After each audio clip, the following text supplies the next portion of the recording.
I can first turn to the exercise of equitable discretion to entertain the plaintiff's motion in the first instance. As I think the state panel recognized, is there any precedent for exercising equitable jurisdiction in a pre-indictment scenario where there's no showing that the seizure itself was unlawful? We have been unable to find a case in which that has happened, Your Honor, and I don't think plaintiff has identified one in his briefs either.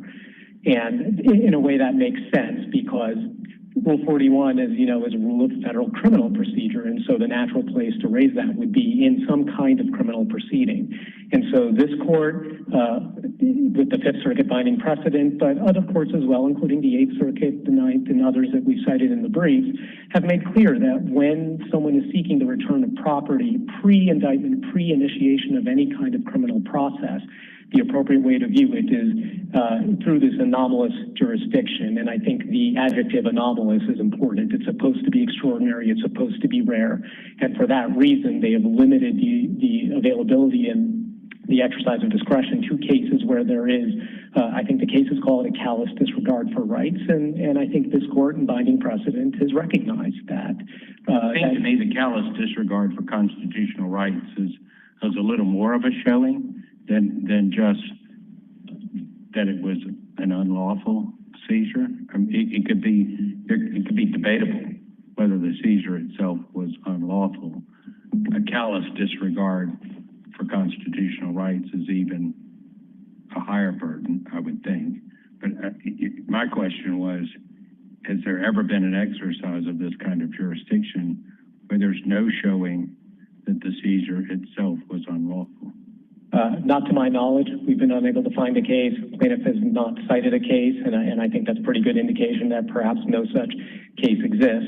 Nor have we found a case in which this kind of anomalous jurisdiction was exercised where the plaintiff couldn't show a need for the return materials. Here, plaintiff hasn't even attempted to show a need for the return materials, and at all events, plaintiff now has all of the materials we see except for the classified documents. Now, granted, copies of them, but he hasn't shown any need for the return in the first place, let alone a need for the originals as opposed to the copies. He just hasn't articulated. Can I ask you a question about the callous disregard factor? Is that, we've said that that's an important factor. Is it dispositive? Must you always show to seek this anomalous jurisdiction a callous disregard of your rights? I think that's certainly what Chapman seems to suggest, and of course that's binding on the panel. Now we recognize that other courts have looked at it and viewed it as a very, very important, perhaps the most important showing, but perhaps not dispositive. In this case, I don't think the panel needs to reach that question because plaintiff hasn't been able to show any of the factors under Ritchie. He hasn't shown, certainly with respect to the classified documents, which I think the state panel appropriately analyzed, but even with respect to the others, he either hasn't shown a personal interest in, but even if he has not even attempted to demonstrate a need for their return, and at all events, he already has copies of them returned to him already. What level, I tend to agree that your opponent hasn't really made much of an effort to show a specific need, but what level of need, what level of specificity, and what kind of things do you think a movement would need to show, that use to show that they actually had a need for those documents? I think one of the examples that comes up in the case law or in the notes is, for example, if a third party to a criminal proceeding has a search warrant executed to seize their property, and it might be something like a business record, but they have an ongoing business concern, so they need the business records in order to keep their business going during the pendency of the investigation. That might be, even if lawfully seized, set that factor aside, but that might be a case where you could show a need. But of course, Rule 41 itself emphasizes that reasonableness is the touchstone, and if the government needs it in an investigation, then the continued retention of it is reasonable. That said, Rule 41 also recognizes, and the government fully accepts, that reasonable accommodation should be made. So if a plaintiff can make the showing of the need in addition to the other factors, the government should, of course, attempt to accommodate that while also making sure the government can use it in its investigation. And the express text of Rule 41 says that. And here, again, I want to emphasize, plaintiff has now access to all of the documents except the classified ones. And what about adequate remedy? I think some of the cases in other circuits may go back and forth on whether a motion to suppress in an eventual criminal trial is an adequate remedy. Do you think that that will always be an adequate remedy, or are there some situations where that might not be? I think in a situation like this, we have to consider it an adequate remedy because I gather that's what plaintiff wants in some of the filings he's made, perhaps not in this brief in this court, but in some of the other pleadings, he seemed to suggest that what he wants is not really the documents back. As I said, he already has them back. What he wants is to prevent the government from using the documents. And I'm not sure that would ever be a valid justification. I think the proper way, the proper remedy at law would be in the criminal proceeding to file a motion to suppress, file a motion for use and, derivative use, suppression of the evidence, fruit of the poisonous tree. I mean, these are all doctrines that have been developed in the law to address exactly the concern Your Honor raised. And so I think that would be the adequate remedy. Now, I concede that, again, in a case where it was, say, a third party who just needs documents back to, run his business or something like that, then we would accept that a Rule 41 would be appropriate. But obviously, we're very, very far away from that here in this case. I have a technical question.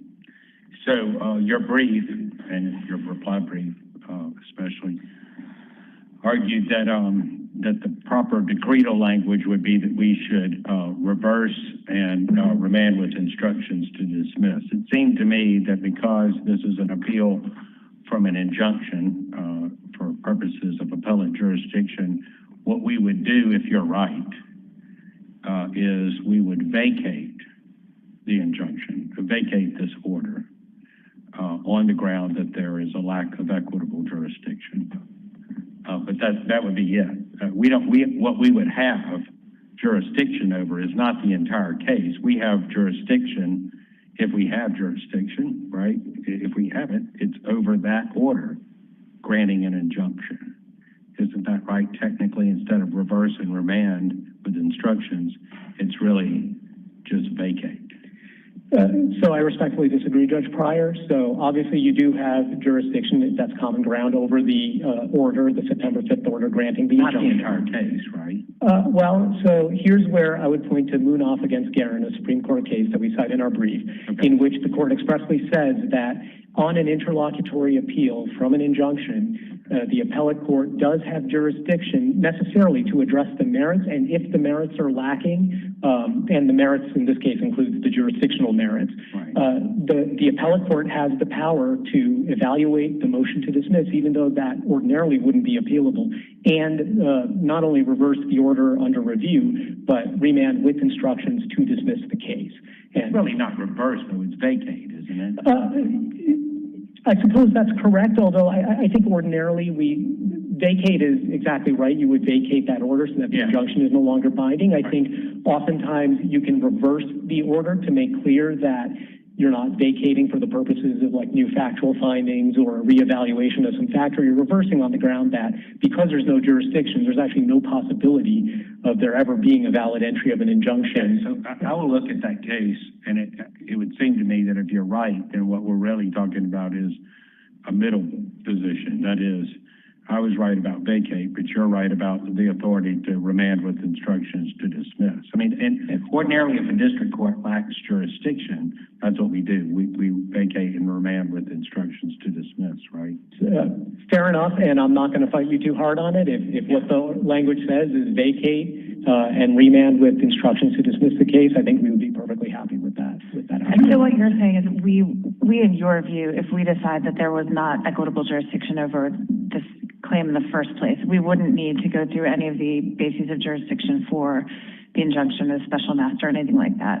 The dismissal of the lack of jurisdiction over the case as it was brought would resolve all the questions in your mind. Is that right?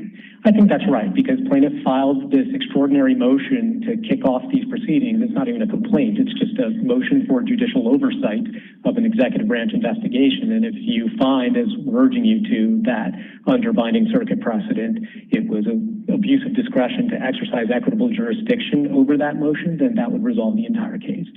That's exactly so right. Just to be clear then, that line of reasoning avoids the supplemental jurisdiction issue entirely? I believe it does, yes. But of course, as we point out in our brief, if you do have to reach that issue, we think this is clearly inextricably intertwined, as I think the state panel recognized with respect to the classified documents. Let's just say that we do have to reach the supplemental jurisdiction issue. What distinguishes this appointment of a special master from sort of the mine run of cases where a district court is evaluating a discovery dispute, something like that, tells one side, don't look at these documents until somebody else has a chance to review them? What distinguishes this case from that? The entry of an injunction, right? That it sounds like a formality, but it's actually a very real thing. We can be held in contempt for violating the injunction, and Congress has directed in 1292A that an injunction is something special. The Supreme Court held recently in the Taggart case that the word injunction brings with it the old soil, and it brings with it all the common law backdrop of what an injunction is. And so let me just give you just a hypothetical and just see what this means. So let's say I'm a district court and I'm adjudicating a dispute between two parties. It's an intellectual property dispute, okay, just a normal civil action. And there's a disclosure, an inadvertent disclosure of documents to the defendant by the plaintiff. And I tell the defendant, don't look at these documents. You are enjoined from looking at these documents until the third-party special master that I've appointed can review these documents and determine whether you're supposed to have them at all, whether they're privileged. Is that an appealable order? If I might. Yes, you may answer. If an order is entered with an injunction and it uses that language, then yes, under the plain text of 1292A, that would be an appealable order. Okay. Thank you. You've saved 3 minutes for rebuttal. Mr. Trustee. May it please the court. My name is Jim Trustee. I represent the appellee. Pleasure to meet you. Your Honors, as to the issue of equitable jurisdiction, I think some context is necessary. I think that some actual process here needs to be described, because I don't think that the appellant's briefing has fairly captured the thoughtfulness of the process established by Judge Cannon and where we are. You heard my question for your adversary. Are you aware? Can you cite me a single decision by a federal court other than this one where a federal court has exercised equitable jurisdiction in a pre-indictment scenario, reviewing a seizure where there's no showing that the seizure itself was unlawful? Your Honor, not in the context of an immediate, fully formed motion that indicates that, in fact, we know this to be an unconstitutional seizure. I agree with the court's premise that there's not case law. I would start with the broader premise, which is there's also not a situation in the history of this country where a sitting president authorized a raid of a presidential candidate's home. So we have some initial context. Do you think that raid is the right term for execution of a warrant? Or execution of a warrant. That's fine, Your Honor. I apologize for using a more loaded term. But what I would suggest is that Judge Cannon looked at the Ritchie factors, and she ruled, obviously, that in 3 cases, and I'm going to come back to the importance of callous disregard in a moment, or exactly where that kind of fits in the scale. Well, it's the first factor, and she found that it wasn't satisfied, and your brief doesn't even attempt to argue that it was satisfied. Understood. And what that reflects ultimately, Your Honor, is we're in a position where we're in a process that this judge has created. It is not prejudging that relief will be available in the grand scheme of things under Rule 41G or under the Fourth Amendment. It is an initial moment of use of equitable powers to allow the parties to... It seems to me the entire premise of the exercise of this extraordinary kind of jurisdiction would be that the seizure itself is unlawful. And if you can't establish that, then what are we doing here? We are in the process of establishing that, Your Honor. That's exactly what this judge has contemplated, is not immediate protective pleadings where the attorneys file things and say, we think there's a Fourth Amendment violation. So you're saying that the end object here is to establish that it was an unlawful seizure?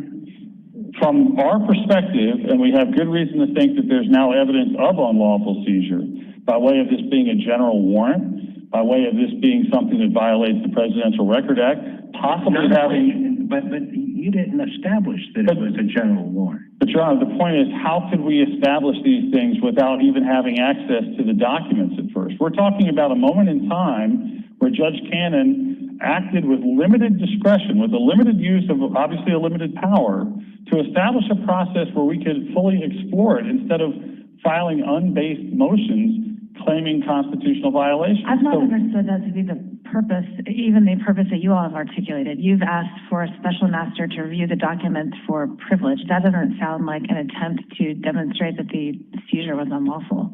Well, it is a combination, Your Honor. And we do not know, as we sit here today, what presentation was made by the affiant to obtain a warrant. There's still a whole universe of potential Franks-type challenges to the obtaining of this warrant from the magistrate. So we start with, yes, we exercised, there were 2,900 documents that were taken, most of which incredibly personal documents, photographs, thank you notes, birthday cards, golf shirts. We didn't know that at the time that we initially met with Judge Cannon. We knew there were concerns about the overreaching nature of this warrant, of the execution of this warrant, but we still don't know what's in the affidavit. So, do you think it's rare for the target of a warrant to think that it's overreaching?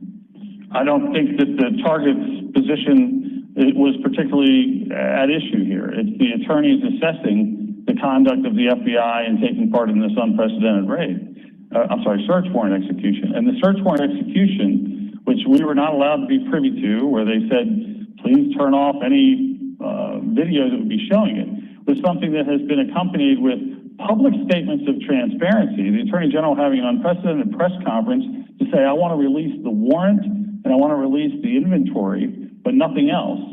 And our situation as the attorneys for the president saying, are we going to file some sort of protective Rule 41 claim without actually having evidence developed, or are we going to seek a process by which there is limited judicial oversight of a Department of Justice taking part in a historical event? And what this judge decided in her use of discretion was that even in the absence of callous disregard, that did not completely control. That was not a predicate to the important use and the limited use of this anomalous power.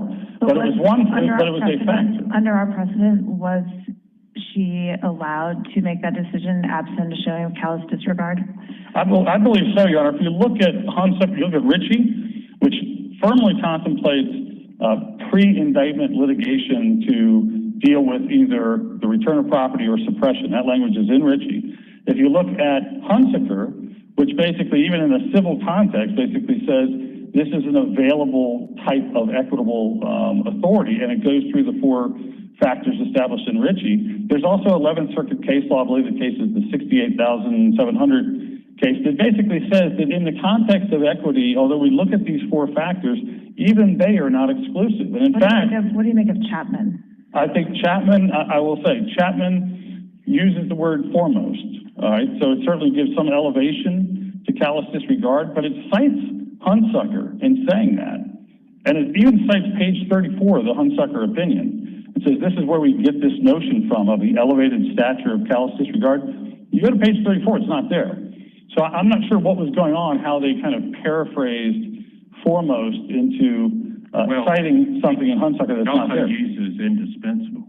Hunsucker refers to, Chapman refers to the test as being indispensable, and I think later, after saying it was foremost, graduates to indispensable, like he said. I think it's a misread of Ritchie and Hunsucker for Chapman to kind of elevate it to that point. And I'm not suggesting... Does it matter? I mean, if it's our circuit precedent, it binds us.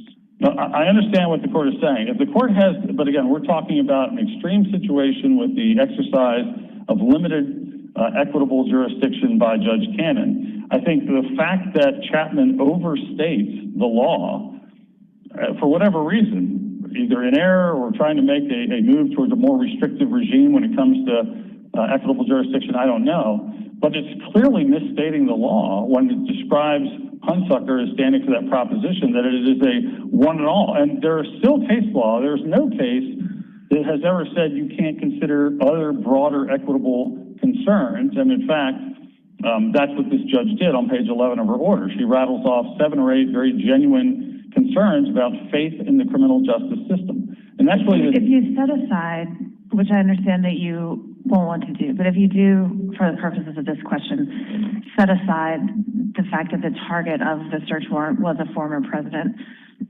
are there any arguments that would be different than any defendant or any target of a warrant who wished to challenge a warrant before an indictment? Your Honor, what I would say is that we're not looking for special treatment for President Trump. We are recognizing there is a context here where no president has been... I don't know that that's particularly responsive. The question was, set aside the fact that the subject of the warrant is the president. What's to distinguish this from any other subject of a criminal investigation?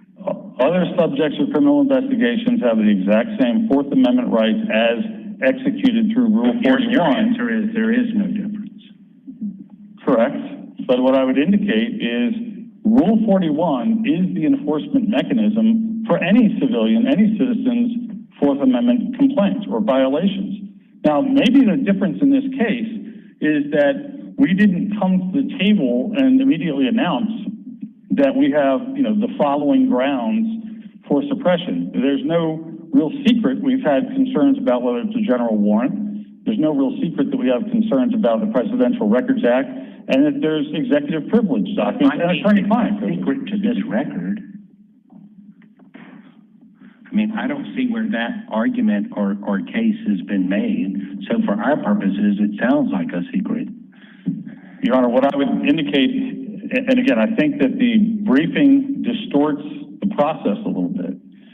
This is a judge who's giving us an opportunity. She is initially creating a carve-out of limited equitable jurisdiction for us to explore whether or not there's a valid claim. The case could fizzle out in a couple of different ways. It could fizzle out with the court saying, I've seen your Rule 41 pleading, and I'm no longer exercising equitable jurisdiction because you have no claim. It could fizzle out with attorneys looking at it and saying, we are no different than anybody else in the world, and we can't come up with a basis. But the problem is we have to determine when it's proper for a district court to do this in the first place, which is what we're looking at now. And the last question was one posed that makes clear that basically, other than the fact that this involves a former president, everything else about this is indistinguishable from any pre-indictment search warrant. And we've got to be concerned about the precedent that we would create that would allow any target of a federal criminal investigation to go into a district court and to have a district court entertain this kind of petition, exercise equitable jurisdiction, and interfere with the executive branch's ongoing investigation. But, Your Honor, the greater context of this case, and again, it's not special treatment, it's just basic facts of where we are. This is a situation where a political rival has been subjected to a search warrant where thousands of personal materials have been taken. We can't ignore that in the context of equity, which considers certain things, such as the impact on the community when it comes to their view of the criminal justice system. And again, it ignores, I understand as an endpoint it's a concern. We don't want to open up floodgates. It's not just the endpoint, it's the beginning point. And you've talked about all these other records and property that were seized. The problem is, the search warrant was for classified documents and boxes and other items that are intermingled with that. I don't think it's necessarily the fault of the government if someone has intermingled classified documents in all kinds of other personal property. Your Honor, actually the warrant goes on to allow for authorization to search any materials in the vicinity of those commingled items. So this was carte blanche. This is why they took golf shirts and pictures of Celine Dion and things that were pre-presidential and things that were post-presidential. The reason they did that, from how we look at it at this point, is because they had carte blanche from a magistrate to do a general warrant. It required no real discretion in their seizures. So there is a viable initial Fourth Amendment concern. The reason that's not on the table is by design. which is this court said, let's go through the process. Let's identify documents that might have issues. Let's identify whether there are theories to pursue from the appellant's side. Here's where I didn't see anything like that was in an argument from you all that this search was undertaken in a callous disregard of the target's rights. Right. I understand we are kind of stuck with the record from September 5th, which was when the judge made a finding that there was not a callous disregard. My starting point is things have changed. We've now seen 29. We were not in a position to challenge it at that point. Because you hadn't made a record that would allow for a challenge for it. Right. And what this vehicle has done in extremely unusual circumstances, because I don't think that a ruling allowing the limited discretion of appointing a special master to sift through documents and entertain a Rule 41 motion. The injunction on the government's use of the documents, right? I mean, it's not necessarily the special master appointment, but it's the fact that the government hasn't been enjoined from using the materials that it collected pursuant to a search warrant. And the injunction, frankly, is almost the most overblown part of the litigation, because from the government side, when you just step back and think about this, they had 100 or so classified documents. They indicated we want to be able to continue our investigation. Okay, that was allowed through the stay. So they lost very little time on the stay based on that. We're talking about whether there's somehow prejudice in building whatever case they're trying to build by not having access to the Celine Dion photos, the thank you notes, the other things. I mean, it is not realistic for the government to complain that this has hobbled their ability to investigate. They've had months before the seizure, months after. They know what's in that collection of items that were seized. They've even just recently appointed a special prosecutor, which generally means it's not going to be resolved in the next couple of days. So the prejudice is so overstated. Now, it's not to say that you don't have jurisdiction to talk about the injunction, that you don't have the ability to even overturn the injunction, but there's literally no harm to the government from not being able to access those documents. And so if this court reaches a conclusion that the injunction, I'm sorry, I see I'm out of time, but if I can just finish. You're answering a question from the court. Thank you. If the injunction is the heart of this court's involvement, then we're all going to be able to live with it. But what we're trying to prevent is the amputation of a thoughtful process based on some of the factors in Ritchie, which is not exclusive under the 11th Circuit, and other factors articulated by this judge that allow for this incredibly unusual case to permit that limited moment. It may fizzle apart. She may reject jurisdiction at the end. The problem with all of that, though, is that you view the injunction as the most overblown part of this, but think of the extraordinary nature from our perspective of an injunction against the executive branch in a pre-indictment situation. I mean, under the separation of powers, the judiciary doesn't interfere with those kinds of prosecutorial and investigatorial decisions, right? I understand. And the whole nature of this kind of jurisdiction is it has to be extraordinary, which is why I was asking, are you aware of any authority where it's ever exercised where there's not at least an initial showing that the seizure itself was unlawful? Right. My answer to that, Your Honor, is simply this is an extraordinary case to start with. It is deep in the process of using the special master to resolve these issues with a hearing in 9 days and a scheduling deadline of filing any Rule 41 by the middle of December. That net effect is maybe 100 days of delay to the executive branch when it comes to the access of literally the 2,900 mostly personal types of documents. The harm is little. The hesitation is completely understandable in terms of creating precedent that allows for injunctive relief to freeze the government in its tracks. I understand that. I would just suggest that equity, the good and the bad of equity is that it has flexibility to address the problems at the table. But my final point on that is simply that we're in a position where we could not in good faith file all of the things that might ultimately be filed without developing a record. And that's what's happened since September 5th. And that's where we are right now. Let me ask you a question about the timing. Sure.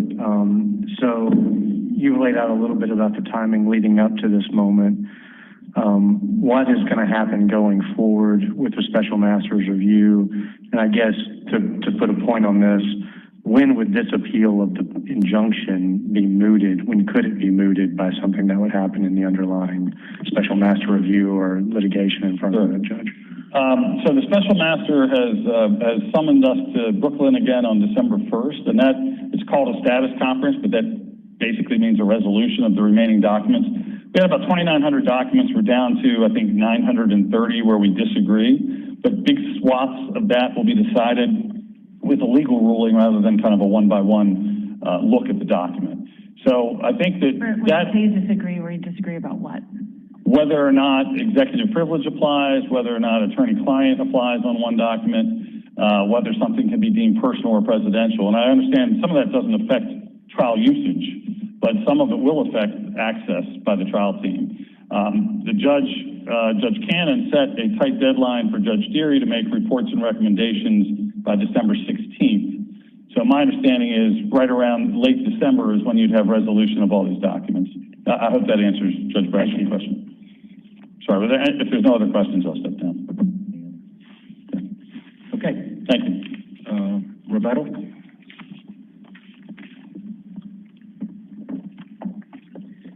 Thank you, Your Honors. Just a few very quick points.